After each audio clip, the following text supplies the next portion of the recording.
Nous ouvrons aujourd'hui les feux de notre série d'entretiens consacrés aux élections fédérales. Le 20 octobre, le peuple suisse devra choisir ses représentants au national et aux États. Pour ce second volet, nous allons d'ailleurs tenter de vous permettre de vous faire une idée de ce que ils et elles sont. J'accueille aujourd'hui dans ce studio Annick Tiburzio. Bonjour. Bonjour. Alors, vous êtes non pas du parti ni de la formation, mais du mouvement Démocratie directe, spiritualité et nature, qui s'est créé récemment à Lausanne. Quelles sont vos lignes directrices? Alors nos lignes directrices, disons que nous avons trois forces. La première, c'est la démocratie directe. Nous vivons dans un pays comme la Suisse où nous avons la chance d'avoir cet outil démocratique qui est l'initiative populaire. Nous allons nous en servir parce que c'est un peu notre objet. Nous voulons défendre une initiative, la microtaxe. Voilà, première chose, démocratie directe pour cette initiative. Ensuite, spiritualité au pluriel, parce que nous voulons mettre beaucoup plus de conscience dans notre mouvement, dans nos actions politiques, car nous estimons aujourd'hui que ces valeurs sont bafouées, c'est-à-dire cette conscience envers la justice, envers le vrai, la vérité, est entièrement bafouée dès que quelqu'un essaye d'expliquer ou de voir autrement le système en place, notamment le système financier, le système bancaire, l'industrie financière. Tout cela nous est interdit quelque part et nous avons une conscience qui nous fait nous ériger envers une sorte de pouvoir qui n'est pas un pouvoir qui n'est pas un pouvoir naturel, c'est un pouvoir qui nous est imposé par une sorte de hiérarchie autoritaire et nous voulons plutôt une instance beaucoup plus juste qui est une loi naturelle de l'homme, qui nous vient de notre conscience, de notre bonne conscience envers les humains, envers les humains, c'est-à-dire une fraternité aussi. Une fraternité et une société sans fraternité n'est qu'une escroquerie pour nous, voyez. Et donc, cette escroquerie, on n'en veut plus. On veut une société juste et simple. Vous voyez, nous sommes des citoyens simples. Dans notre mouvement, petit mouvement, un mouvement qui est très humble, on va dire, très simple. On n'a pas des élites politiques, on n'a pas des gens, des pointures intellectuelles forcément majeures, mais on a une conscience, et pas seulement dans notre mouvement, mais je pense que le monde entier prend conscience de certaines choses. Et voilà, simplement, on veut dire que toutes les bonnes consciences, toutes les gens de bonne volonté, eh bien, sont bienvenus dans notre mouvement. Aussi, nous avons dans notre mouvement des chrétiens, des musulmans, des juifs, voyez, des athées, parce que les athées croient aussi en quelque chose, ils croient en rien, mais c'est une forme de croyance. Et nous travaillons sur quelque chose de commun, qui est la justice, la vérité et la bonne conscience. Et Le puis troisième nature, axe, pardon, oui, le nature, troisième axe, bien sûr, la voilà, nature. nature, bien entendu, comme tous vos médias, on parle tout le temps et c'est voilà, c'est très bien. Nous aussi, nous défendons bien sûr la nature parce que dans cette société de surconsommation, de production, du toujours plus, eh bien, il faut protéger le vivant parce que la planète est finie. Notre mer, notre terre est finie. Et il faut la protéger de cette prédation justement de ces grands groupes industriels qui mettent main basse sur notre planète, sur notre mère Terre, qui nous appartient. Et voilà, nous voulons reprendre des voix aussi par rapport à ça, remettre le vivant au milieu de notre mouvement politique, de nos actions politiques, de privilégier la nature, et aussi nos ressources qui sont à protéger. Vous souhaitez notamment que le peuple suisse reprenne le pouvoir sur sa propre monnaie. Comment est-ce que vous comptez y parvenir? Alors reprendre le pouvoir sur sa propre monnaie, c'est tout simplement, je veux dire, dans nos institutions, dans notre constitution, notre monnaie nous appartient. Hein. Le peuple suisse est propriétaire de sa monnaie. Sauf qu'on nous fait croire différemment, si vous voulez.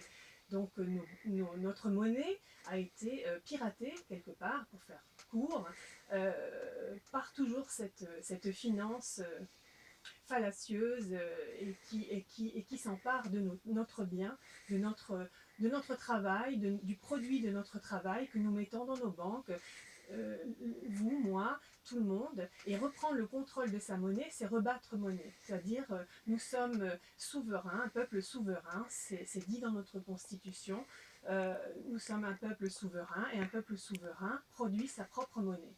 Et donc, la monnaie d'aujourd'hui, la monnaie que vous avez dans vos poches, vous et moi, c'est une monnaie issue d'une dette. Ce n'est pas de l'argent suisse, c'est de l'argent de la dette. Et nous voulons que notre monnaie nous appartienne et ne soit pas de l'argent de la dette, ce soit de l'argent produit par notre Banque nationale qui est aujourd'hui privatisée. Et ça, nous voulons que les choses changent à ce niveau-là aussi et reprendre le contrôle de notre Banque nationale. Voilà, que cette Banque nationale étant privatisée, elle privatise tous nos fonds de pension, tout notre argent que nous avons humblement cotisé pour nos retraites, etc. Cet argent est mis en bourse, cet argent est, est privatisé. C'est pourquoi vous assistez aujourd'hui à cette baisse dans vos cotisations, sur vos fonds de pension, etc. Eh bien, ce taux négatif fait baisser chaque année nos fonds de pension. C'est-à-dire qu'on nous vole notre argent, tout simplement. Vous l'avez évoqué tout à l'heure, ce micro-impôt, un micro-impôt à taux unique sur les transactions sans argent physique, c'est-à-dire que vous aimeriez qu'il soit appliqué à toutes les transactions qui ne soient pas faites vraiment avec de l'argent qu'on se donne de main à main, sans espèces. À quoi est-ce que cette taxe servirait ? Alors, cette taxe, comme on le définit dans notre mouvement, c'est une micro-taxe à 1 pour 1000 sur les flux financiers et surtout tous les flux financiers, et notamment les flux financiers à haute fréquence. Et ces flux financiers atteignent des sommes inimaginables, hein, vraiment inimaginables.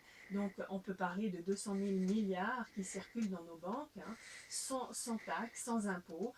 Voilà, imaginez une baignoire, comme vous l'avez vu sur notre site, qui se remplit et qui se vide, et on n'a aucun contrôle sur ce flux financier qui circule, qui rentre, qui sort de nos banques.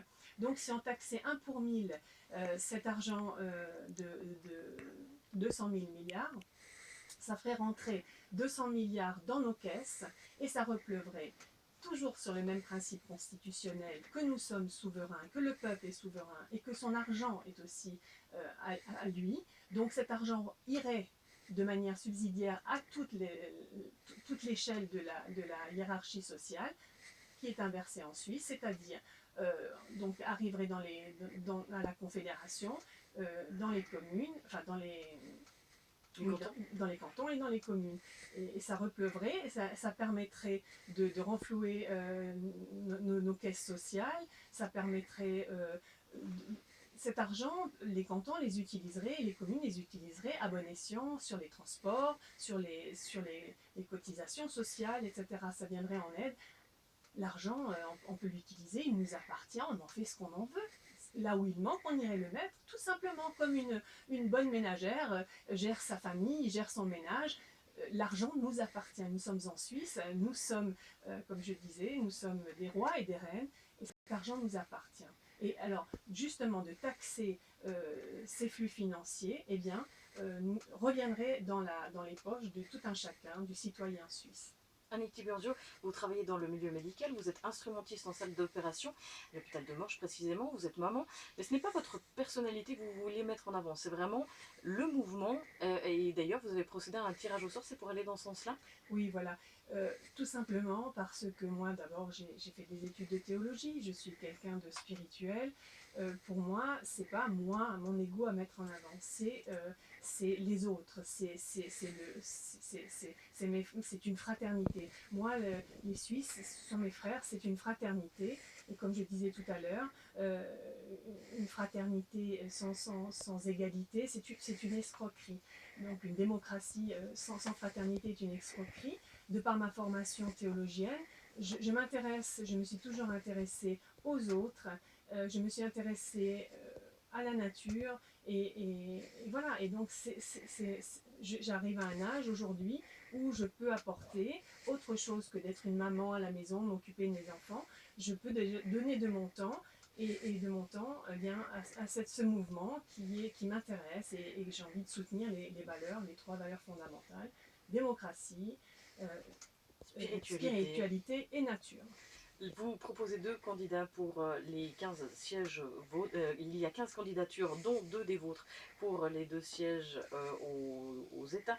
L'élection se fera donc le 20 octobre. Merci d'avoir été avec nous, Annick Tiburcio. Je rappelle que vous représentez donc le mouvement Démocratie directe, spiritualité avec S et nature. Merci beaucoup. Merci à vous, Sophie. L'actualité régionale se poursuit sur la